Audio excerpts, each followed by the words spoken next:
Samantala, pinipili ng marami nating kababayan na magtrabaho sa ibang bansa para mabigyan ng magandang buhay ang kanilang pamilya.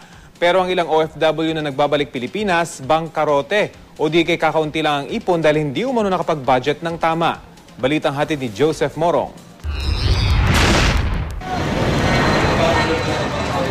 Gusto ko pong makaalis para maipagkumat ko po ang aking asawa. Para makatapos ang aking bunsong anak. Para sa pamilya ko. Sila ang itinuturing na bagong bayani ng bansa. Tinitiis malayo sa pamilya.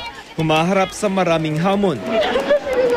At madalas, nagiging biktima pa ng mga pang-aabuso. Mabigyan lamang na mas magandang buhay ang kanilang mag-anak.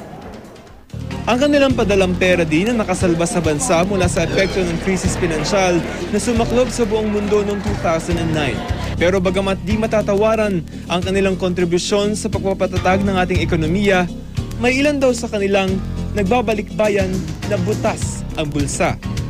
Sa pag-aaral halimbawa ng microfinance agency na SEDP o Social Enterprise Development Partnerships Incorporated, isa sa 20 OFW na kanilang na-survey sa Europa, bangkarote. Naniniwala ang SEDP, hindi lamang mga OFW sa Europa ang dumadaan sa ganitong problema. Marami pa rin yung kulang yung emergency savings. Yung respondents natin ay, of course, this is not a representative sample of the migrants. This is more an exploratory research. Gaya ni Mang Leo, mahigit 10 taong budget officer sa isang minahan sa Saudi Arabia, pero ang sarili daw niyang pera, di niya nagawang mabudget ng tama. Bawat sentimo, counted.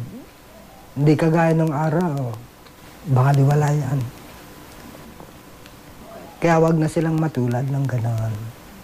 Ang kanyang misis sa mga larawan na lamang binabalik-balikan ang dating ginhawang natamasa. Pati yung mga refrigerator namin noon, pero ngayon sira na. Refrigerator galing Saudi pa, made in Italy.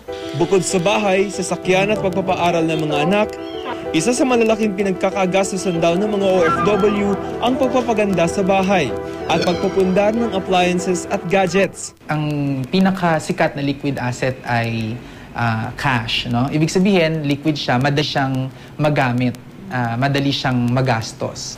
The reason why nagkakaroon na nababankrupt yung ating mga OFWs is because of they were not able to handle their debt properly. Alam nila kasi meron silang pagkukunan. Minsan kahit hindi na nila kailangan, they tend to borrow. Ang dapat daw ginagawa ng mga OFW sa tuwing kikita, ibawas muna agad ang target na savings sa agastahin ang natitirang pera. Very important yung gumagawa ng budget and to stick to your budget. Ang lahat ng umaalis na OFW dumadaan naman sa financial literacy training ng Overseas Workers Welfare Administration o OWA. Yun nga lamang, hindi natin masabing lahat ay nabibigyan natin ng orientation, but for as long as they go through the legal recruitment procedures, then they will undergo pre-departure orientation seminar. Meron po siyang few minutes allotted for financial literacy.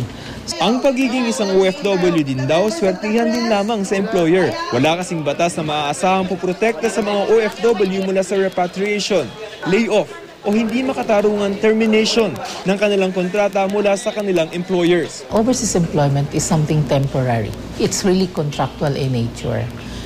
Pero in reality, we have workers working continuously for the same employer over time. May bagong pag-aaral ng Bangko Sentral ng Pilipinas na nagsasabing dumadami na raw ang pamilyang OFW dito sa Pilipinas na natututong mag-impok. Pero paano kapag ang perang inimpok, naubos? Yung startup phase, yan naman ay meron silang kaunting naipupundar, pero lahat ng income nila ay active income. And 90% of migrants are in that stage. Tinatanong namin yun during the training, kung kayo tumigil sa pagtatrabaho, ano yung mangyayari sa pamilya niyo sa Pilipinas? Ang maraming sagot ay, mamamatay sila. Sa kasalukuyan, naglaan ang pamahalaan ng 2 bilyon para sa tulong pinansyal sa mga OFW na biglang napabalik ng bansa. Kaliwat kanan din ang mga programa at pagsasanay na tutulong sa kanilang makapagsimula ng sariling kabuhayan. Pero dadami pa daw ang gaya ni Mang Leo kung ang mga programang ito hindi pakikinggan na mga dapat makarinig nito. They see the need of doing this together. There's not one institution or one organization that can do it alone. Joseph Morong, GMA News.